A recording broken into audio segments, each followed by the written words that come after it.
is the day that the Lord has made. I will rejoice and be glad in it. I was up from early this morning just rejoicing and thinking about the goodness of God and what he went through for me to get me to the place that I am today. And he's still working on me. So today we celebrate the resurrection of our Lord and Savior Jesus Christ and know that he lives in me, he lives in you. And today, if the world don't know him, they're going to get to see again that he's real.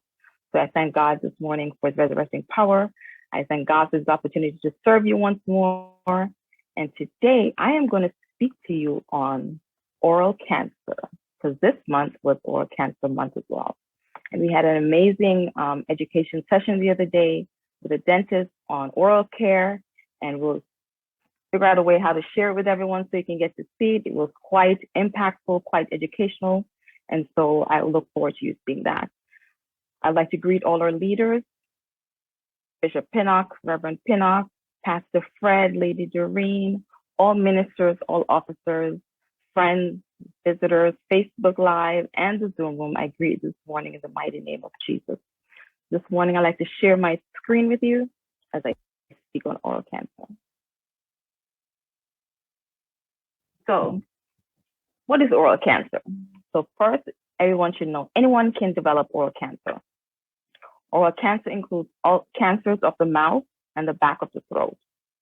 Oral cancer develops on the tongue, the tissue lining of the mouth and gums, under the tongue, at the base of the tongue, and the area of the throat at the back of the mouth. So anyone can develop oral cancer, as I was stating earlier. Oral cancer includes cancer of the mouth and the back of the throat. So here in the back of your mouth. If you can see my cursor, hopefully you can. Oral cancer develops on the tongue, the tissue lining, the mouth and gums, under the tongue, at the base of the tongue, and in the area of the throat at the back of your mouth. So back here where you say, oh, try to put your finger, sometimes say, I'm choking, I put my finger back there. In that area, you can develop it as well. Oral cancer accounts for roughly 3% of all cancers diagnosed annually in the United States, or about 53,000 new cases each year. Oral cancer affects twice as many men as women. The causes. Risk dramatically increase with persons who smoke or drink heavily. Risk also increase if you develop the human papillovirus, which is the HPV virus. A lot of you may hear a lot of doctors encouraging that your children be immunized with that vaccine. This is something that is transmitted through intimate contact. And for those of you that are adults and grown-ups, you understand exactly what I'm saying. Eating a diet that is not rich in fruits and vegetables, and having a family history of it, or having a weakened immune system. Chewing tobacco and stimulants also increases your risk of oral cancer. My apologies if these seem blurry. Signs and symptoms of mouth cancer, the same oral cancer. A lip or mouth sore that doesn't heal. A white or reddish patch on the inside of your mouth that will not go away. A loose tooth for no reason. A growth or lump inside your mouth pain, ear pain, difficulty, or painful swallowing. Now, ear pain does not necessarily mean that you have it, but you should not ignore if you're consistently having ear pain. You want to get that checked out. Now, this is what lip cancer looks like. It is to the left versus a canker sore, because I don't want anyone to mistake if I have a canker sore, oh, that must be cancer. Sometimes you have a canker sore, and sometimes you have a cancer. This is the cancer. If you look at the borders of the cancerous tumor on this lip, you see the granulation here and the redness here is right here. Most of the time, the canker sores, you have a little white going on. The mouth cancer, you get white patches in the back of your mouth.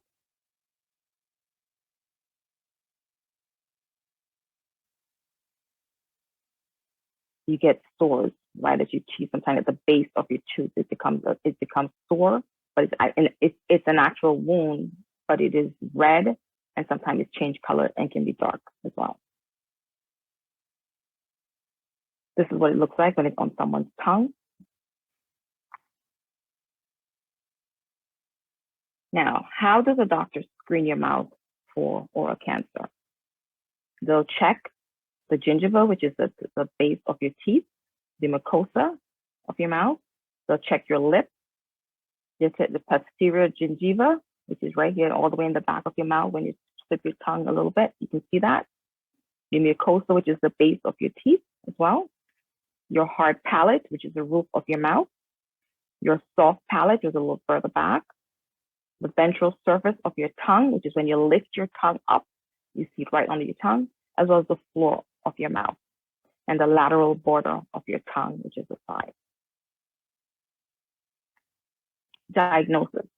Diagnosis of oral cancer is a step-by-step process that frequently begins with a primary care doctor or dentist noticing an anomaly in your mouth or throat during a physical exam.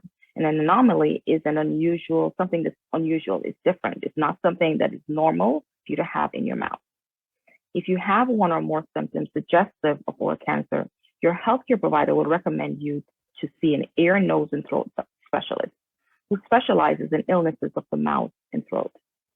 The ENT specialist will examine your head and neck thoroughly, looking for any abnormalities and or swollen lymph nodes. An endoscope may be used by the ENT to do this exam to the best of his or her ability, a flexible tube with a camera and light at the end. Because oral cancer can spread quickly, early detection is important. Some tests that involve in staging include, again, the HBV testing of the biopsy specimen, magnetic resonance imaging, which is an MRI, a CAT scan of the neck and chest, a PET scan, dental x-rays, barium swallow, which is the gastrointestinal series of x-rays of the esophagus and stomach, because this particular cancer moves pretty rapidly. How you can reduce your risk of oral cancer. You want to visit your dentist for regular checkups. A dentist can assess your mouth again thoroughly for abnormalities and are trained in detecting the signs and symptoms of oral cancer. Check your mouth regularly for any unusual sores or lesions. Avoid smoking and drinking alcohol.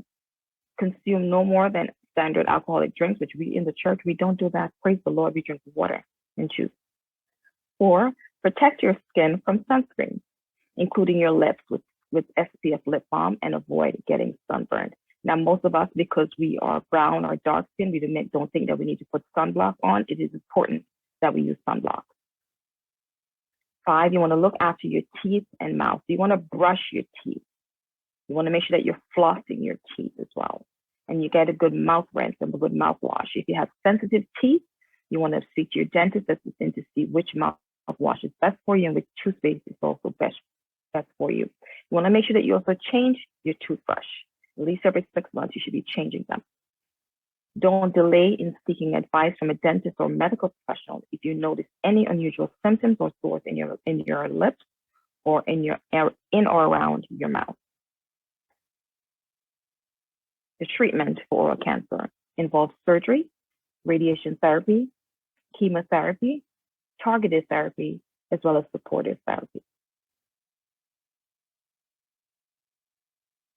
The 10 facts about oral cancer. Again, oral cancer is 2 times as common in men as in women. About 95% of oral cancer cases occur in people over the age of 40. However, this cancer can affect all ages. 1 in 4 of those diagnosed with oral cancer did not have any risk factors. But again, be mindful of the risk factors. All forms of tobacco and alcohol are major risk factors for oral cancer. Close to 53,000 Americans, again, would be diagnosed or have been diagnosed with oral cancer by an oropharyngeal cancer this year. Oral cancer kills roughly 1 person per hour, 24 hours per day. When it comes and it spreads rapidly, and the person's airway is interrupted, they sometimes bleed, and they die. And there's nothing much you can do. I remember having a patient once that he was a 35-year-old that had it, and it spread so bad to his throat, and no matter how much you try to suction, you cannot help that person. You just literally have to watch as a professional as someone passed away in front of your face. Regular dental checkups can provide early detection of oral cancer. Ulcers and lumps in your mouth are 2 symptoms of oral cancer. Please get them checked out. Sometimes it's just a deformity, but you want to get it checked out as well. early diagnosis, again, can double your chance of survival. I want to give special acknowledgement to NIH.gov, Cleveland Clinic, Preferred Dental, Miami Smile Dental, Dental Care Center, and the Mayo Clinic. If I have not covered anything in my summary that you'd like to have, and you have questions about oral cancer, please join us in the Zoom room. I look forward to seeing you there, and I'm sure that you're going to have a blessed rest of the service as it is Resurrection Sunday. Thank you, and God bless.